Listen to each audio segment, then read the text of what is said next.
Ngayong araw naman nga ho mga kamata, mag-aayos na ako ng mga paninda dito sa munting tindahan. Uy!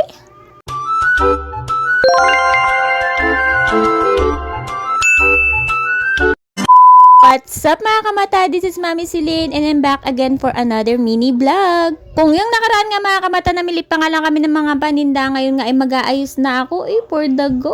Excited na nga rin talaga ako magtinda, kaya naman yung pinamili namin nung nakaraan, kaya kahit hindi pa nga kompleto, iaayos ko na, i-display ko na para makapagsimula na din magtinda. Bale, ito nga mga kamata, inuna ko na nga i-display itong mga nakikita sa harapan kagaya ng mga candies, chichirya at iba pa. Nakakatuwa nga lang din talaga na habang nag-aayos nga ako, may bumibili na. Hindi na nga rin talaga ako masyadong kumuha ng maraming chichirya na tagpiso dahil alam niyo naman walang masyadong kita dyan at tanging display lang talaga siya. Nung natapos na nga akong ayusin yung sa may harapan, susunod ko naman ditong mga dilata. At sobra nga talaga akong nagagandahan dito sa may nabili kong divider. Feeling ko nga parang nga lang ako nag-aayos sa may grocery yan dahil ganito nga yung nakikita kong lagayan nila. Pinagsama-sama ko nga lang din pala dito yung magkakaparehas. Hindi ko pa nga alam kung ano nga magandang ayos dito, basta ang alam ko pinagsama-sama ko na lang yung mga dapat pagsama-samahin. At eto nga, natapos ko na nga din itong first layer. At hindi pa nga ako nakakalahating mag-ayos dito pero nangangalay na nga ang atin yung buntis. Pero kakaunti lang naman itong paninda na to, kaya naman tatapusin ko na siyang ayusin ngayon.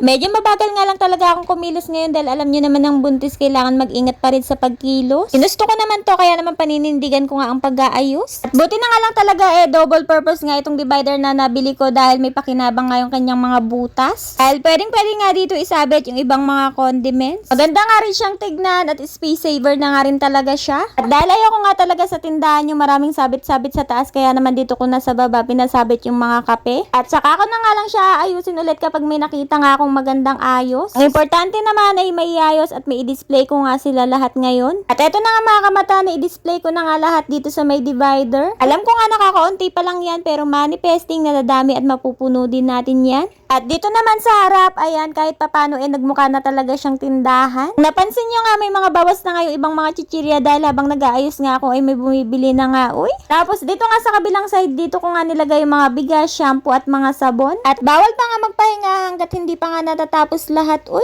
Kaya naman after ko nga maiayos yung iba, dito naman ako sa mga malalaking chichirya. So bali ayan, sinabit ko nga lang pala siya isa-isa dito sa nabili kong lagayan ng chichirya. Napakaganda nga rin itong nabili ko na to dahil hindi na nga ako mag-i-stapler pa. At napaka-organized pa nga kapag ganito nga ang sabitan. Nakakapagod nga talaga ang magtindahan pero okay lang kung dito naman ako malilibang. At ang importante nga sa lahat ay kailangan nga natin kabisuduin yung mga presyo ng bawat paninda. Kaya naman tinitignan ko nga itong mga resibo at sabay sulat na din. O siya mga kamata, hanggang dito na nga lang muna at magtitinda pa ako. Uy. See you on my next vlog. Yun lang. Bye!